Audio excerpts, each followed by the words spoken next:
Welcome to my reloading bench. Gonna try a video for the first time today. All I have is my phone to record it with, and no experience at it. Anyway, what I'm doing today is loading some 338 Lapua. We're going to use today a new bullet that I haven't used yet, but I'm so far, by the way it looks, I'm impressed with it. It's the Hornady A-tip 300 grain. We are using Lapua brass, and everything's resized with redding dies. My typical bullet to go to is a burger. I'm also using a different powder today, Vitavori N165, as I can't get a hold of Hodgdon H1000 right now. Kind of starting after I've already resized. I'll be using the Wilson trimmer in order to trim this brass to length. We're going out of the Hornady book for everything, using 34 CCI number 34 primers. Not my preference either, but it's what I can get. So large rifle primers, especially magnums, are not very available right now. Anyway, I'm going to get started trimming a few pieces of brass, and I'll kind of stop and start the video and move through the process, as trimming is pretty boring. Anyway, here we go. Okay, back at the bench. Wilson trimmer is already set up. It's got a coarse adjustment here, in and out, and a lock screw here, and then right here we have a micrometer type setup. The different types of brass go in these holders. This is specifically for 338Lapua. They fit in this way. I usually give them a tap to make sure it's seated. We are trimming to 2.714 inches, and it's pretty simple. This piece has already been done, so I'll put that in the done side. This is all once fired brass. It's already resized, washed. Sorry I didn't bring you through that process, but kind of starting midway. Anyway, here we go. There's a piece that's a little short. Not too bad. I know that it's within spec, so we'll leave that one like it is. I just don't want anything longer than that. The once fire formed brass, it hasn't quite gotten to where I'm getting the consistency that I want. But that one trimmed a little bit. See where we're sitting here. Let me get this. We're all zeroed out. I'll measure this piece here for overall length, and I get 2714.5. That is definitely close enough.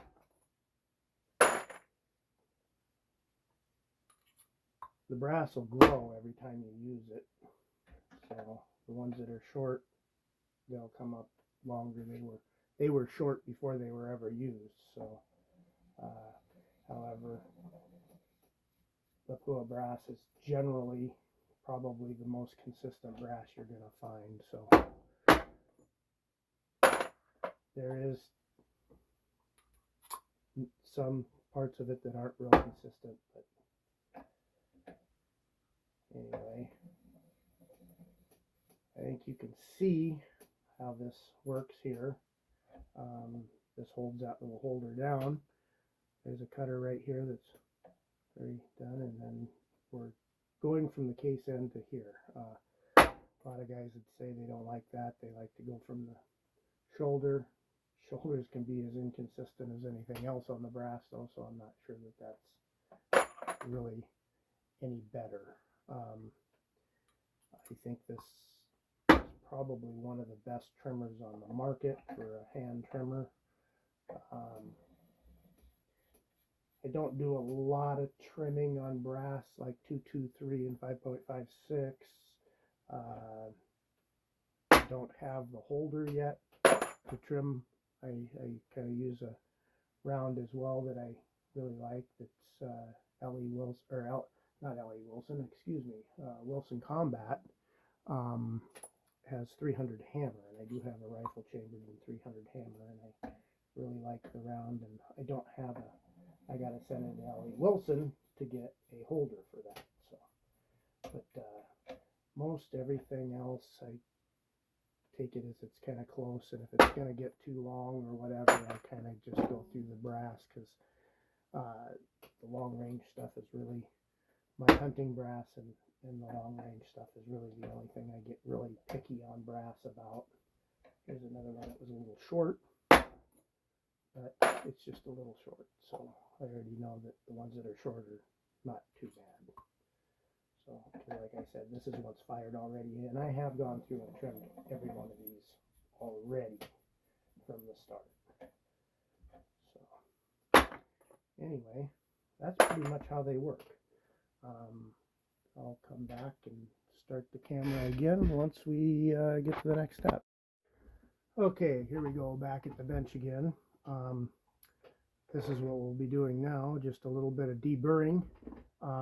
This is a little Crow Gunworks deburring tool. I really like it. These are for small rifles, so we won't be doing the primer pockets. They don't need to be done in this anyway. This brass has really nice looking primer pockets. But before I do each one, I like to check them in this L.E. Wilson case gauge.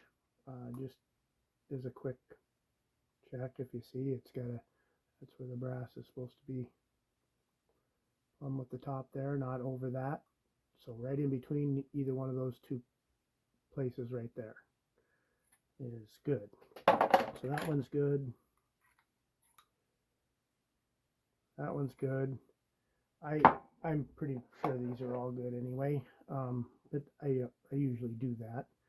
We're going to start with this though.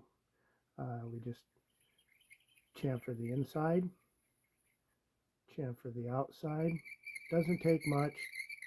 Just take any little burrs that might be on there off. It's real quick. They've got power things that do this too, but I kind of like doing all this by hand on, like I said, anything that's my hunting rounds and my long range rounds and stuff, I'll do on this press here. You might have seen in the picture before, there's also a Dillon 750, XL 750 behind me, or behind the camera right now on the bench, that I will do anything that's semi-automatic, that's more or less that I'm going to fire a lot of brass at. The reason being is this can be pretty boring doing this stuff, a lot of it. I do get satisfaction. I find it very satisfying to sit down and do the long range stuff where I'm not doing thousands of rounds and stuff like that. So this is just 50 rounds here. I think we can do this all by hand. I believe it does a better job. So anything, like I said, anything that I'm in a hurry for, or am doing in huge bulk numbers, I will do, like all my pistol brass, all of 223, even the 300 hammer I was talking about earlier, I will do on the Dillon press. Took a little bit of work to be able to do the 300 hammer on the Dillon, because that is, Dillon doesn't make dies for that. I had to do a couple of things to the die holders to get the dies that I used to do that 300 hammer in. Not really do anything to it. I just had to put the resizing, depriming, resizing die in from the underside and put the lock ring on the bottom side of it, because it's not long enough to work in the Dillon press. So little little things that I've changed on stuff. This All-American 8 press here from Lyman, the primer catcher thing is usually straight across here. I just took a 45 caliber pistol deal and laid it up on something and used it as a punch, and then kind of trimmed it out a little bit more, so where it ejects out of the press, it doesn't hit and go zinging all over the room when I'm doing it. There is a primer, on press priming for this All-American 8, but I tend to like to use a hand primer. This is a Franklin Armory hand primer. I like it. It works well. The priming tube and stuff is kind of in your way. Get brass in and out of the All-American 8. I'd rather do it by hand. Anyway, I'll come back again when I finish all of this, because this is a pretty boring process as well. Okay, here we are again. Now it's time to start priming the cases. They're all trimmed and deburred.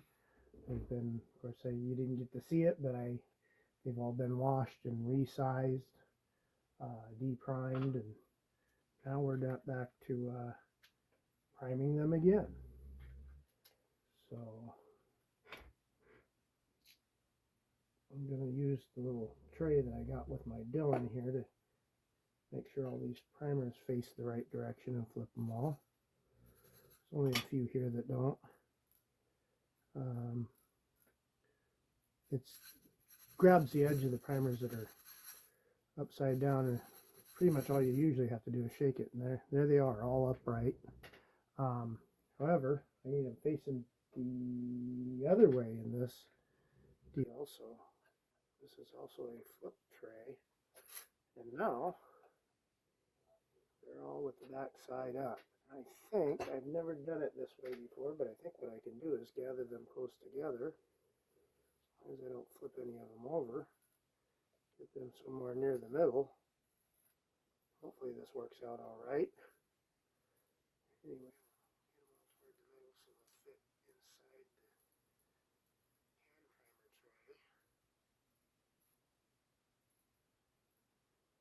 This is one of my least favorite things to do. A lot of people say that don't touch the primers, but whatever. Anyway, here you go.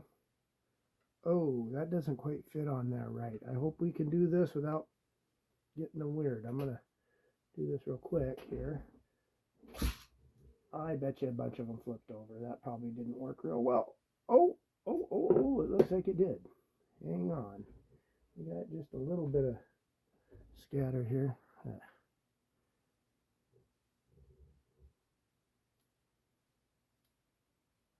I can get them. There they go. This primer tray here is also at the rough surface to grab the upper top, so they want to flip over if you shake them, but it doesn't work real well. So anyway, I'll put the lid on. Once the lid's on, we won't have any problem with any of them flipping over the wrong way. They'll all pretty much stay. And this fits into the hand primer right there, just like that. And then it's as simple as setting this in. I got different dies that, shell holders that fit in here. This down here, there's an adjustment for your height on how far it pushes the primer. That, I kind of got it set up a little bit high, but I just seat them all the way. This Lapua brass is really consistent for primer pockets, so I haven't had any problem. A lot of guys buy very expensive priming tools and stuff to make sure that they're really well, but like this, give it a little shake and those will fall in there where they're supposed to be.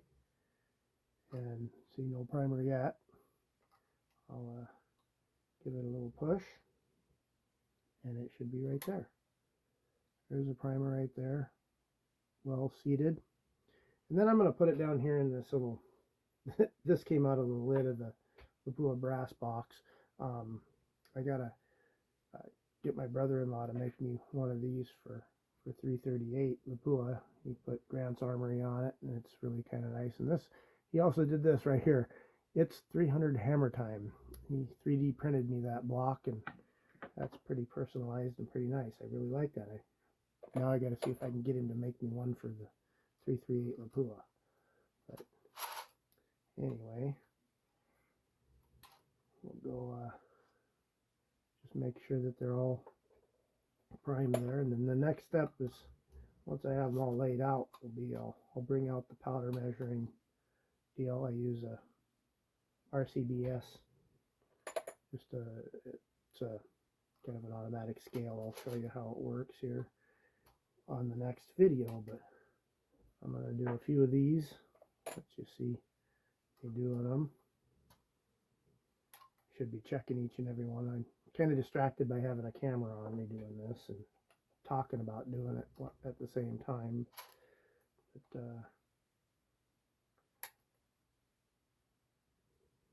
that, and they really got to watch what I'm doing, especially with the camera going, because I a little bit like Doug off of Up. I can get squirreled real easy, so and that's not good to do while you're reloading. So I got all the respect in the world for the guys that content providers that do this and have a camera on them all the time while they're doing it. Wow, this isn't as easy as I thought it would be to do. Not used to being on camera for one thing, and this is something I enjoy doing. I didn't check that one either. I just like to give them a check to make sure that they're seated well. I'm not measuring these or anything like a lot of guys will. Like I said, they get really particular about setting their primers and stuff. The rounds I'm making here in the rifle that I have, even though it's not all that, it's low-end rifle for long-range shooting, but that Savage 110 Elite Precision. A few haters out there of it, stuff. Bolt's not right. One of the reasons I chose it is though it's available left-handed, and I am left-handed, so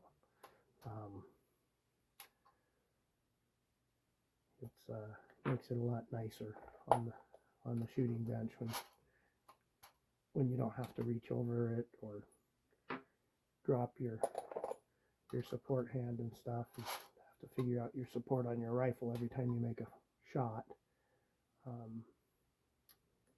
So that is the rifle I chose. It was in my price range, and it's available left-handed. Other than that, I probably would have went with a Ruger Precision. I like Ruger. They're in the price range too, but they're not available left-handed, so I didn't do that. Anyway, I'm going to cut this video off here on the priming, because I don't want to bore you guys to death, but that's pretty much where I'm at with this now. Okay, just had some lunch and back here at the bench. Like I said earlier, sometimes with the camera, I don't really get myself out of order and get myself not thinking right and stuff. And I kind of, being as we're doing 50 and these packs hold 100 primers, I kind of screwed up. What I should have done when I poured primers out is take it and slide the sleeve halfway over and dump half of them out for 50 instead of doing that, because now I got to figure out how to get those all back in there. Anyway, we're just about ready to start throwing some powder. We got 83.5 grains of this Vitavaldi N165 programmed into the RCBS powder throwing machine, whatever you want to call it here. I haven't done one yet, and this is a new powder, like I said.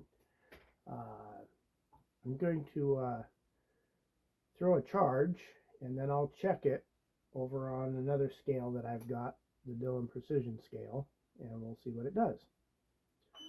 So let's do the first one. This is a stick powder. It seems to bounce a little bit when it's going.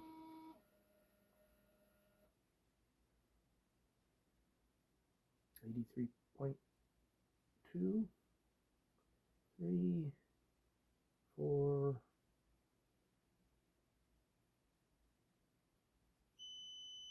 5. Okay, let's see. This is the first charge. I'm going to check it over here first too. Let's see what it does.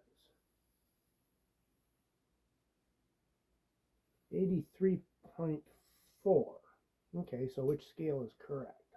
I think that's close enough for my. I'm not the most accurate shooter. I'm just getting into long range stuff, so, and I'm not building any type of a round now to use with that rifle, so I'm gonna just go with that right there.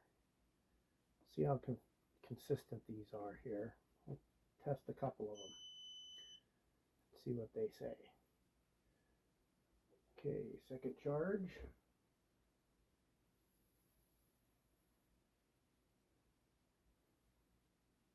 .8. Wow, it doesn't throw this powder as consistently as it throws. I've never had it do that much here on. I think we're gonna throw this one back. See what happens again. I'm not gonna accept that one.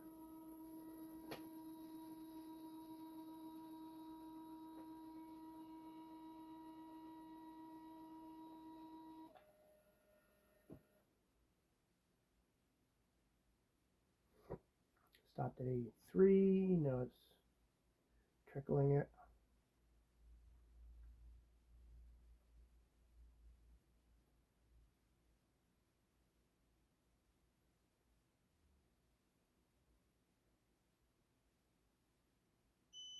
.83. Okay, let's see how this one comes out. 83.8 again.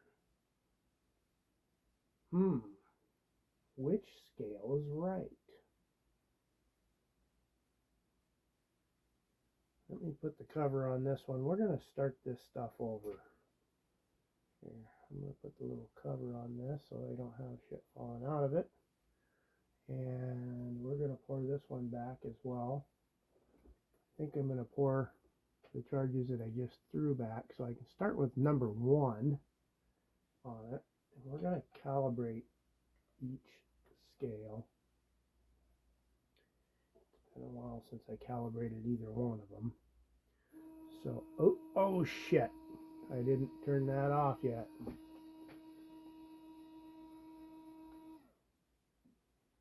Oops. That's going to be really full.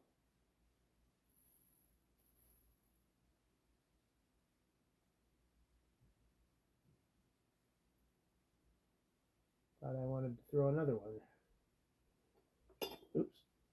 Let's throw that back. Now let's calibrate this scale and see if we can figure out which one it is.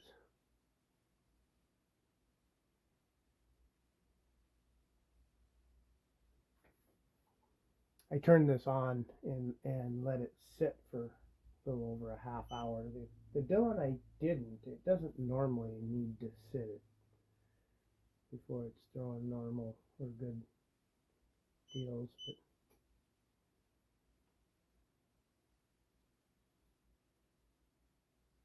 oh, wait a minute. I think I'm doing this wrong. I don't even remember how to cal this thing.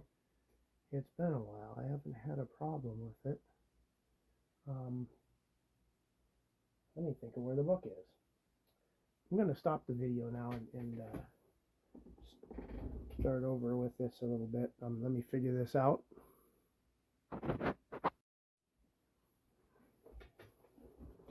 Okay, here we are back again. I stopped it for a little bit because I was having problems. I had to calibrate the scale.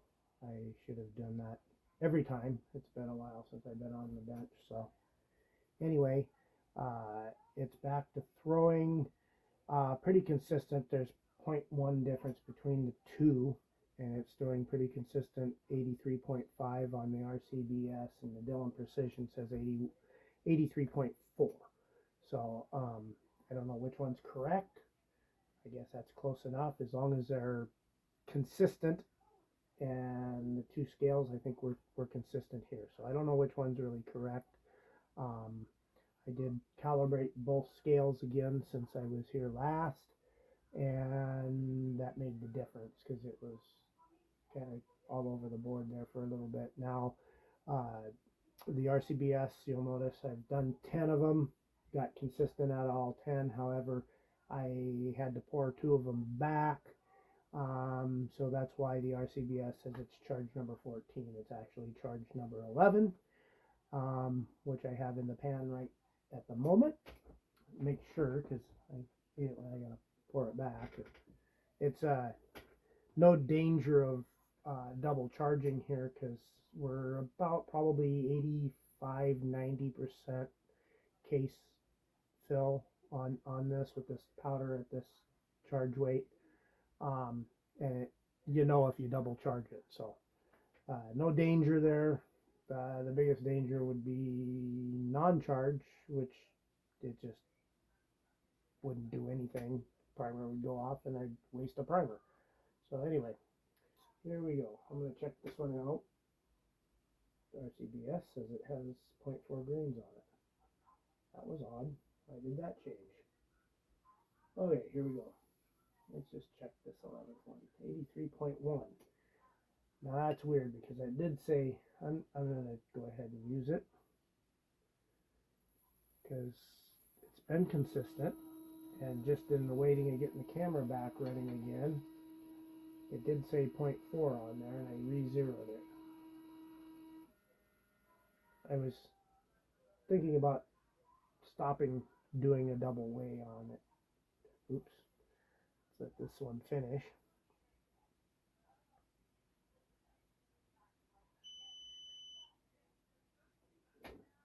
Oh, and I better change the funnel before I do try to double charge it again. Okay, let's see. See where this one ends up. 83.2. Now I'm back to goofy weights again. I don't know what's going on. I think I'm going to trust the RCBS scale.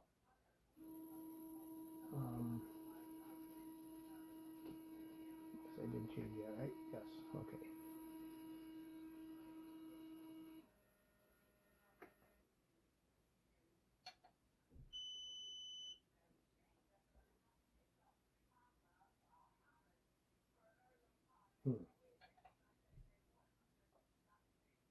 I'd have to read on how to.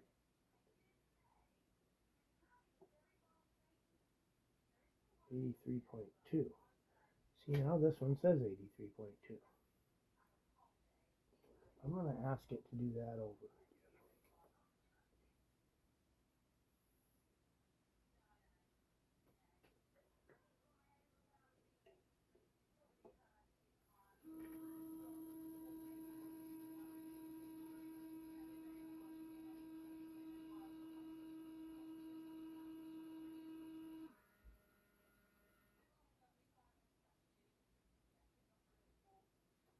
83.2.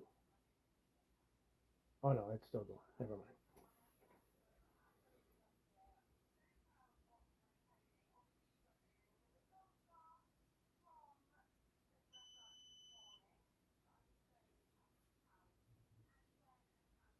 Okay, I did move the funnel. Yep, I can see the bottom of the case. Let's do that one. And I'm going to do this. Let's see what goes on here. How about zero it with that pan on. And now we're going to try it and just move the whole thing.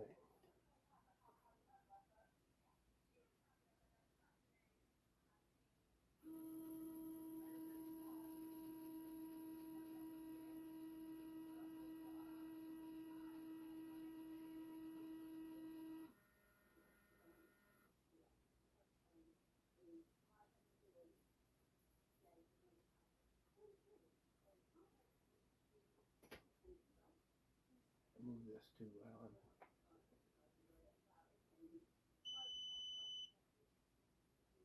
I don't like to get so much going on when I'm doing charges. 83.5 is what it says there. 83.5 is what it says there.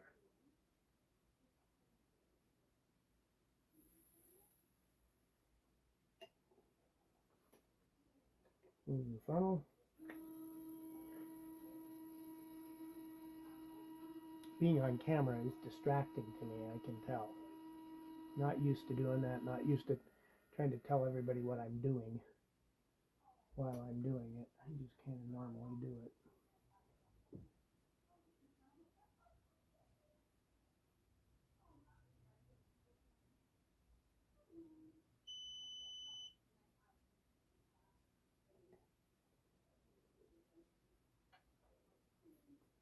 .5.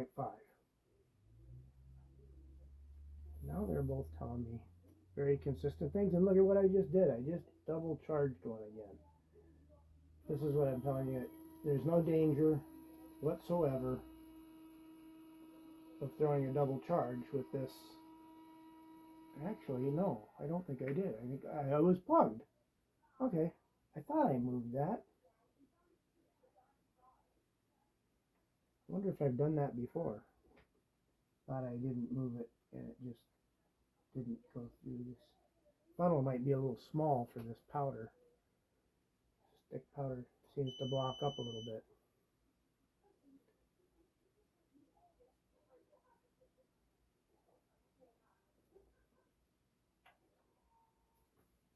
.83.6, okay. 0.1 more on that one between the two scales.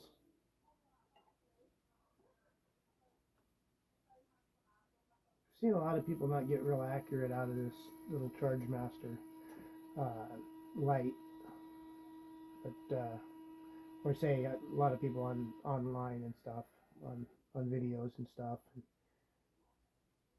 This is the first I've ever had any kind of deviation from it at all that I've seen, and because I thought that, or because I've seen people having problems with it,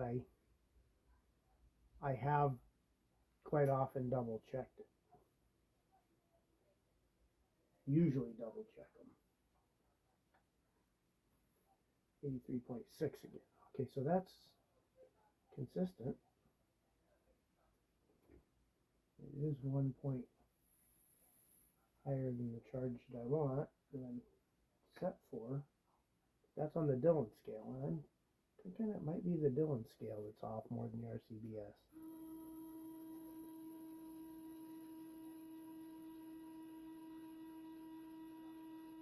A lot of people might say opposite of that, but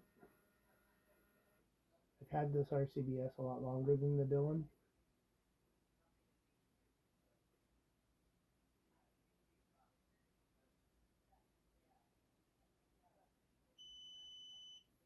Somewhere in here I got another scale. I could triple check them, and I've done that before too. And I typically see the Dillon saying that it's 0.1 higher than the RCBS, like this, 83.6. That is the typical. If it's going to be different, it'll be 1.1 more on the Dillon. Anyway, just about done with.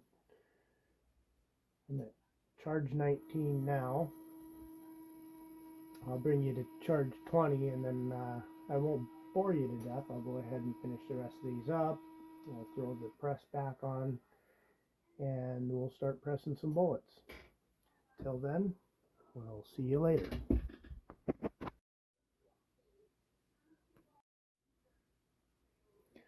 Okay, here we are back again. Gonna seat some bullets now. These look so nice the way they package these Hornady A-tips, and then they give you this bag here, which is supposed to be for cleaning them. You put them in the bag and rattle them around, and I'm like, well, they went through so much problems to keep them from rattling around, through the process of shipping and everything, I kind of hate to. So I think I'm going to wipe them off one at a time because these are really, really nicely packaged bullets. Anyway, this one I did wipe off. I have a little cloth here. There it is. Okay, so I'm going to wipe it off again.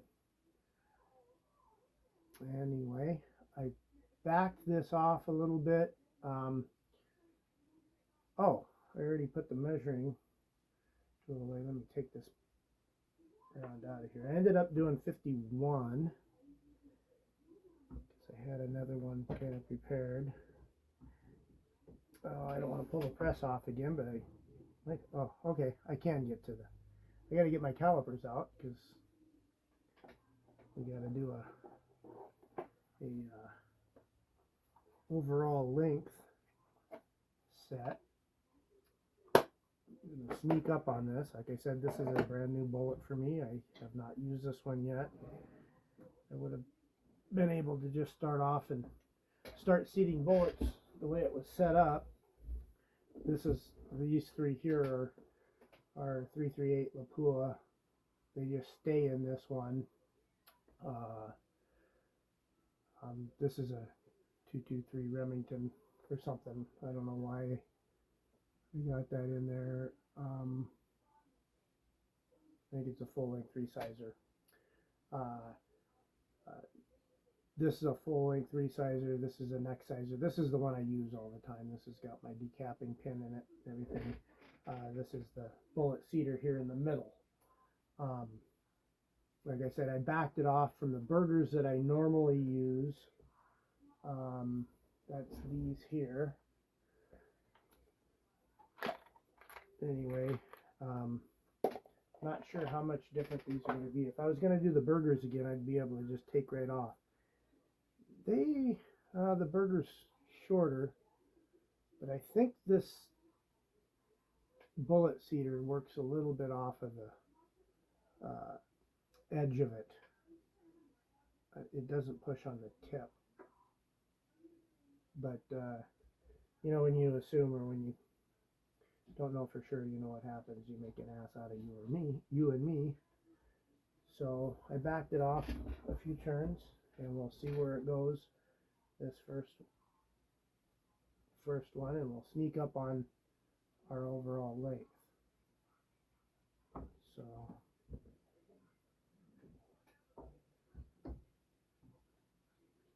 that looks like it went in pretty deep. I hope that's not over. I hope I didn't need to back that off more. Let me see what overall length is supposed to be. 338.1.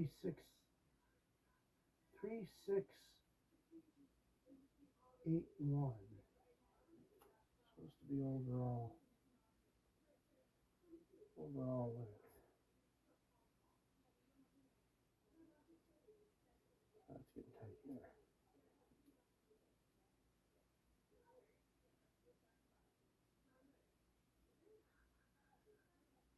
$3.7. Oh, we're good. Okay. So we're going to go a little bit more. 3.681 overall length. So let's stick that back in there. We'll give her a little bit of a turn. Turn it in a little bit. I don't have a bullet puller for 338, so I don't want to go too far.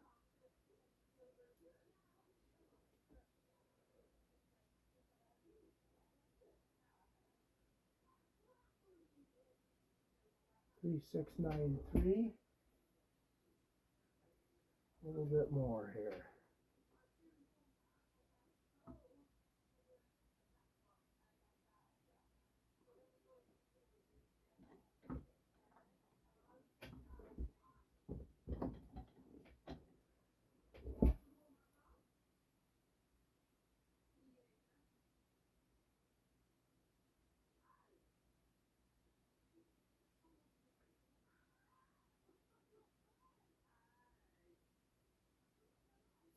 Whoa, we're running out of shoulder here on this bullet.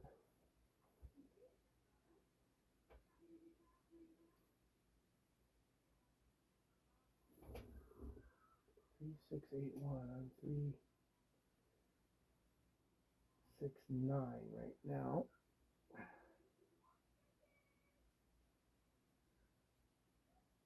Okay, let's see what that does.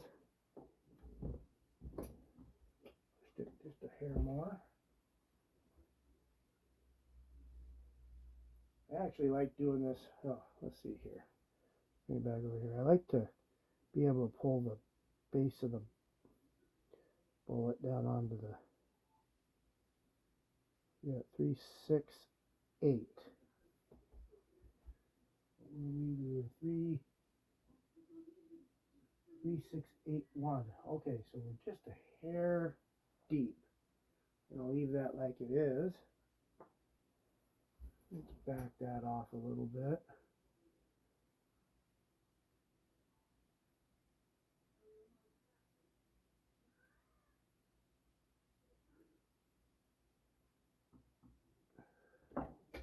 I'm going to give it just a little bit of a tighten. Nobody hate on me for throwing a pair of pliers. I don't do this very hard. I just like to get it. My fingers are getting old. They don't have a lot of strength in them anymore like they used to. So we put this burger bowl away before we confuse it with something else. And we are ready to start loading bullets. We'll do one more check on this one with its first. Make sure we don't need to make any little changes. Okay, what is it? Like I said, I like to pull the round down onto the part that doesn't move, so I can put that 3689. That way, 3681. Well, I got longer than I wanted to get. That tightening the lock ring up must have pulled up on it some. We'll get it here.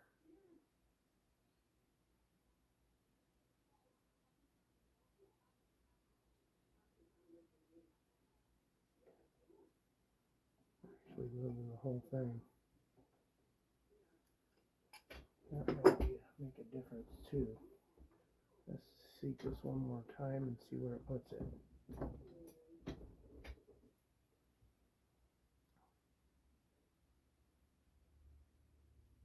Three, 6, 8, 7. Still a little long. Am I all the way up on my?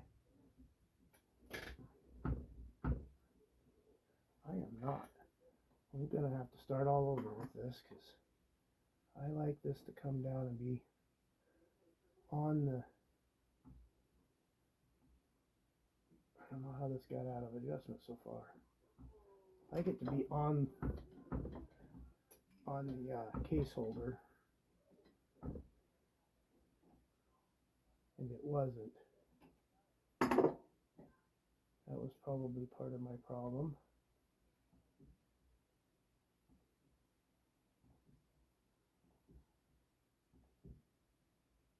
There.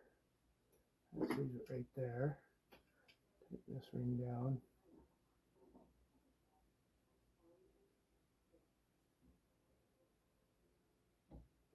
Okay. I am going to back this lock ring back off. We know we're close. So I'm going to take it, because we added quite a bit down with the whole die.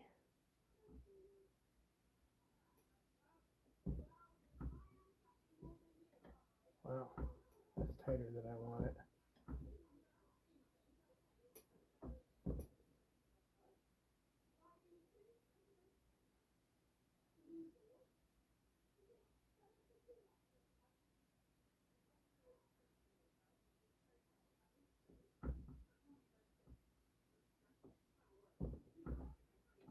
Try that.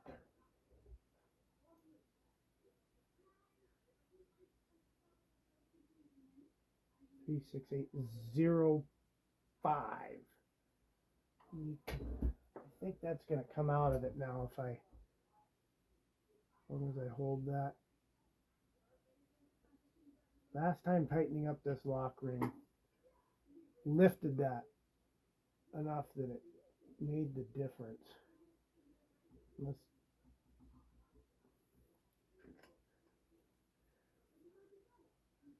0.005 ain't very much either, so let's see.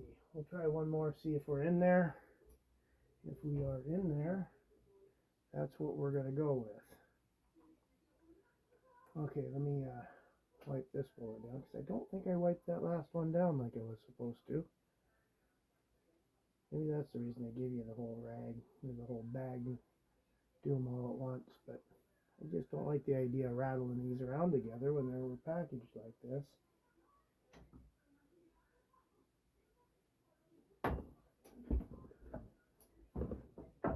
Okay, let's see where that puts it.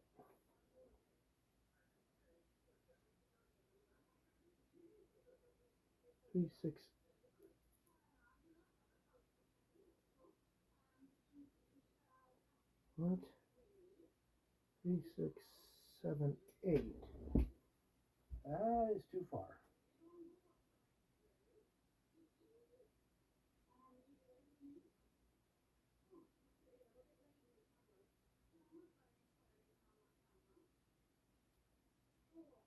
Is that really what it is?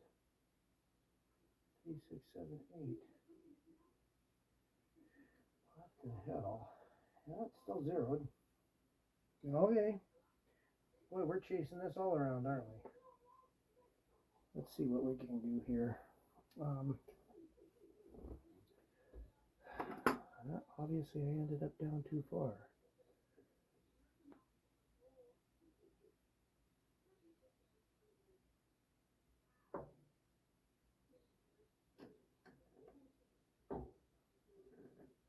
Okay. Next.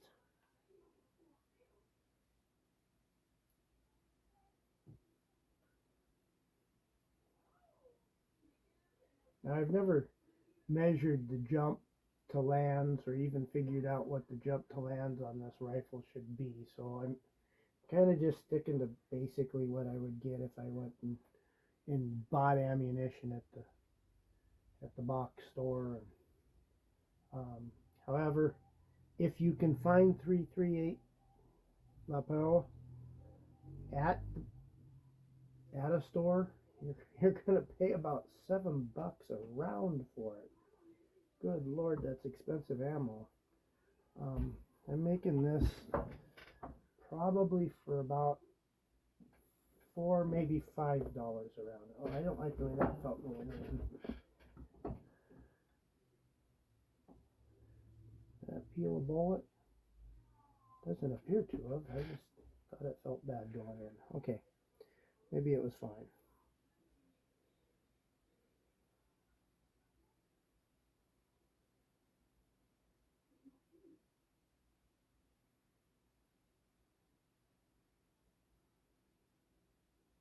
Six, 8, 4. It's supposed to be 6, 8, 1. So a little bit. This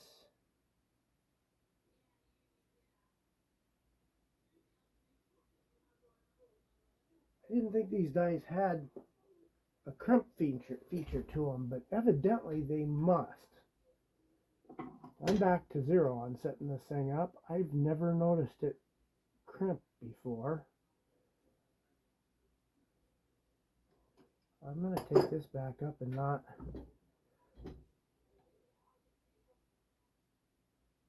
I'm pretty sure it hasn't been that long since I've...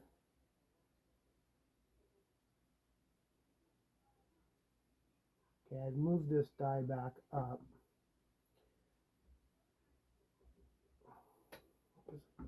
I didn't know it had a crimp to it.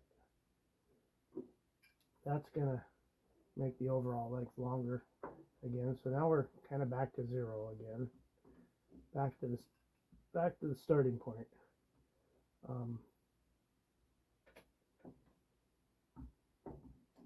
These first rounds that I've made aren't going to be very consistent shooters. if you can see what I was talking about. This one, the other two didn't seem to do that, but this one obviously is trying to crimp it. I did not know that these had a crimp to them. Oh, maybe that one did crimp.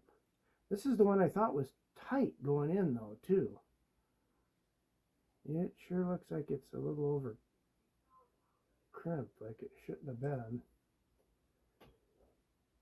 I don't particularly like to run a crimp on this type of ammunition. It's bolt fed. It's not, 5.56. Yes, I'll crimp that because it's semi-auto and so this one's going to be back to being long again, I'm sure. I'm going to chase it back down to the right length.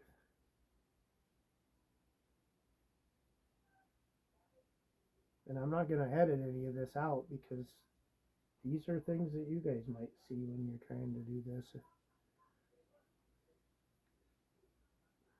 And if you understand what I'm doing. I've moved the die up and down. I moved the die down because I had it set high. Maybe I did notice that before, that it was doing a crimp. Because I thought I had it set awful high. Now I would have taken the crimp feature out, and then I was running the cedar down a little bit more. But I don't know. I don't remember that. My memory's getting like a gnat. So okay, this overall length is definitely going to be shorter. That looks better on the neck though. It's not like trying to crimp it, so even if it is crimping slightly, I'll go with that on a crimp. 369. Okay, so it's not that much longer again. We're going to have to figure this out. Let's loosen this back up again.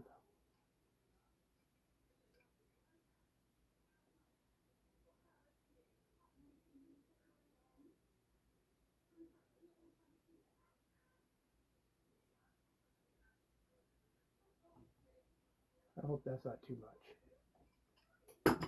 Kind of turned on me pretty simple fast there. Let's see what that did. 3688. You want 81, right? Yep, 81. 87. So it didn't go too far.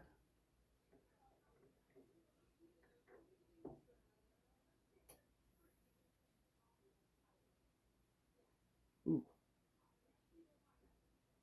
Kind of lost my place there. I'm not sure what's going to happen on this one.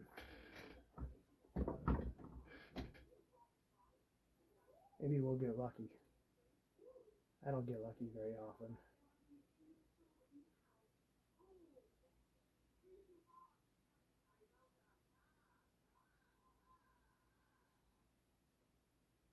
Three, 6, 8, 5, 5. A little bit more.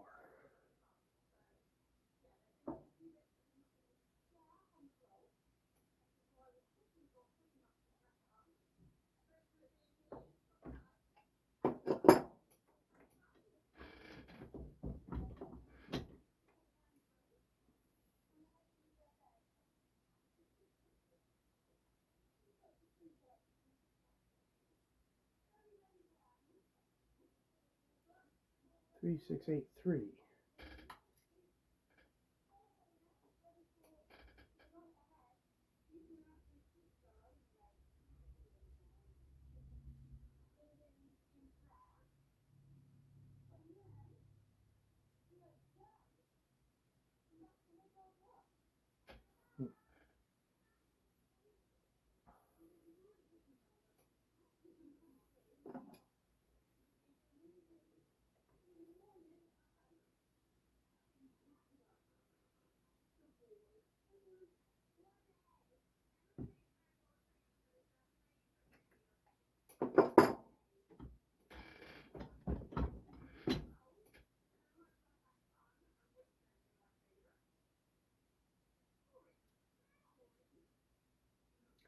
3681 right there. That's wonderful. Now we're finally on our way. Do a few of these. Gotta remember to wipe these bullets down because I didn't feel weird about using the bag. I like the bag though. I don't know what I'll put in it. I'll put something in it.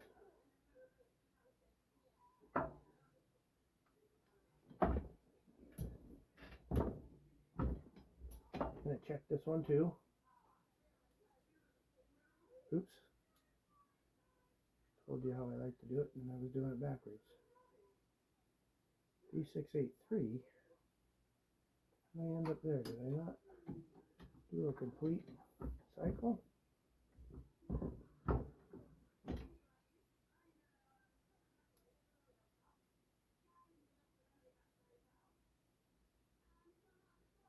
Three, 6, 8, 2, 5. Interesting.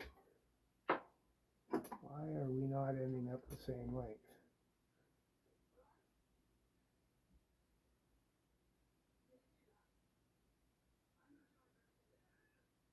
You know, this bullet seeder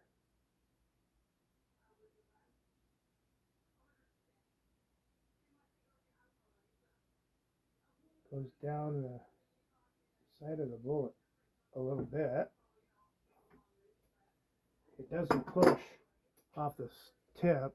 It comes down here, and I'm almost wondering if maybe these bullets are a little inconsistent. Maybe I don't like these as much as I thought I did.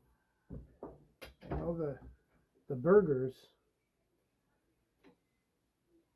the Ogive is the same, and the taper is the same from bullet to bullet, very, very accurately. Maybe these aren't just, well, that one's now 0.1 or 0.01 short. But we're going to leave it there and try another one and see, because it seems like we're chasing them all over the place. So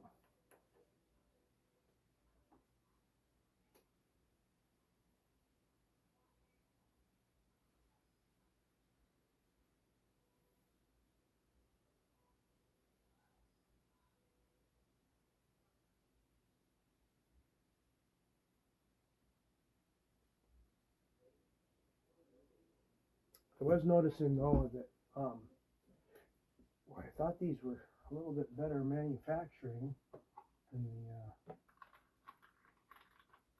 I noticed that there's a lot of, let me get where I know I'm at, or where I know I can, I don't know if you can see that or not, like right there, there's a lot more manufacturing lines and stuff where these A-tips are way smoother through there. And I notice this is on all of the burgers, but I'm thinking the burgers are more consistent through here from bullet to bullet. Just because each one seems to be turning out a different length. I haven't had that problem before.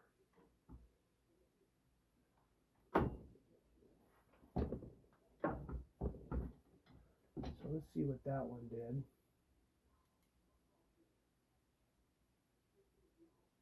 Three, 6, 8, 0, 5. So 0.1 off. Oh, I thought I had a primer that wasn't seated all the way for a second, but I got a piece of powder stuck underneath that one. Okay. So I think we are on our way. This time we are. I'm pretty sure we're on our way. We'll check this one again. See, we might be 0.1 or 0.5 short. I don't think that caliper is that accurate anyway, so we're going to be pretty close to being right in there.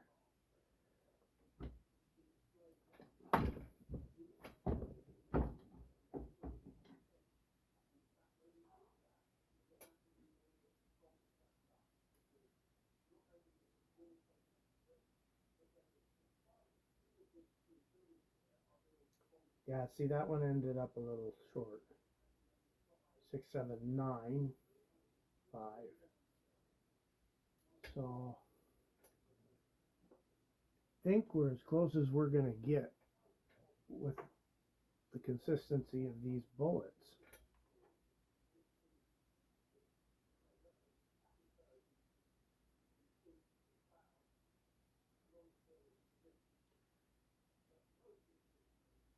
I haven't found a good local range that has enough distance.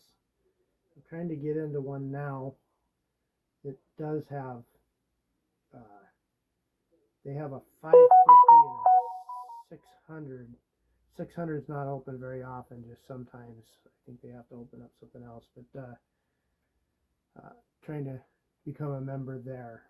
Other than that, I'm in Western Washington, and we don't have a lot without traveling east of the mountains for being able to stretch out on distance. Where I go now currently, I can only go up to 200 yards, so that's where this rifle's been sighted in at, is 200 yards, which I did a lot of in the Marine Corps, so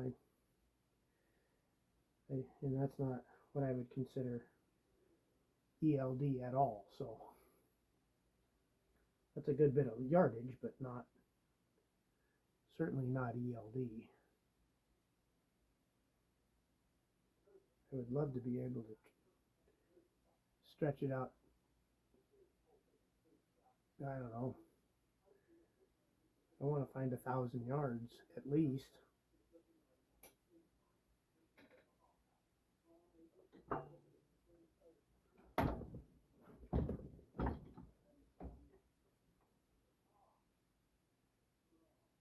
So Ultimate Reloader, I'm fairly local to you. I know you got that much range. I've watched your rock chuck competition.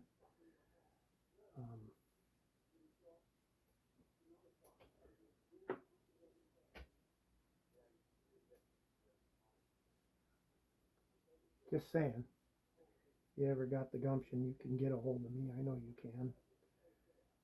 I don't know how to get a hold of you. Well, without going to your gun shop, I'll have to visit that sometime, because that looks like a really nice. Maybe I'll have you build me a rifle someday.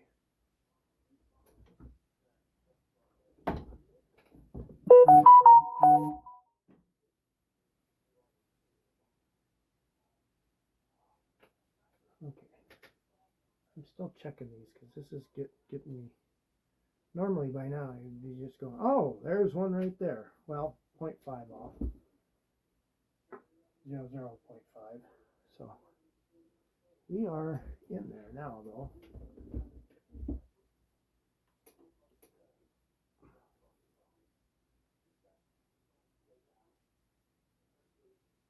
I'm gonna stop checking them now, though, because I'm not moving it anymore. Not as much as I chased it around.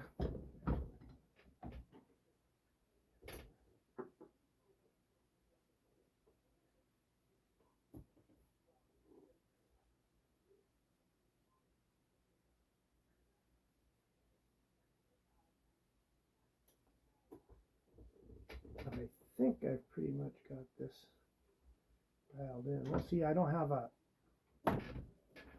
any way to tell what my velocity is or anything on this rifle. It's got a 30-inch barrel, 1 in 9 twist.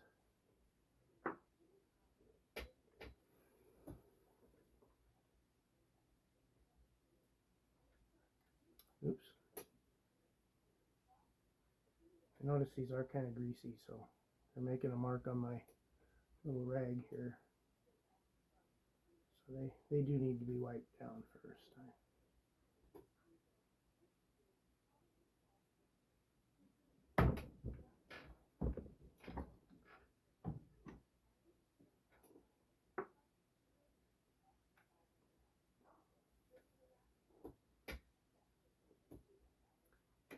I'm going to cut you guys off here pretty soon, because I'm pretty sure that this is going to start getting boring.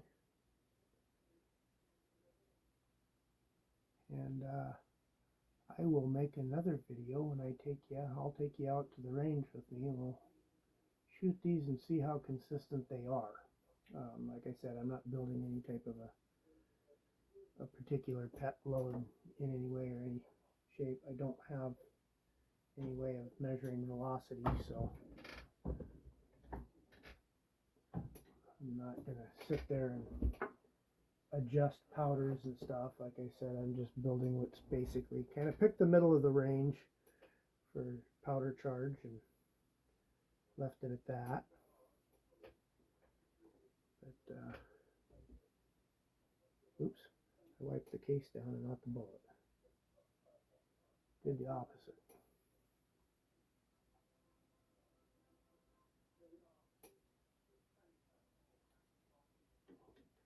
I hope I got you guys set so you can kind of see everything that's going on here. I had to steal the mount off my phone mount off my motorcycle in order to do this. It looks like you're aimed pretty well. You're just kind of hanging off my Dillon press is what you're doing here. Looks like you should be able to see.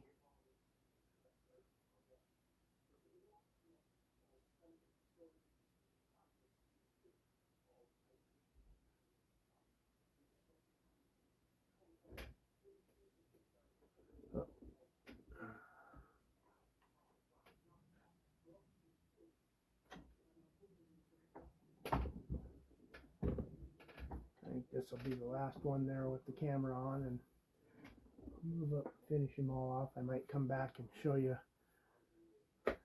putting them all in what I'm going to take them to the range with, and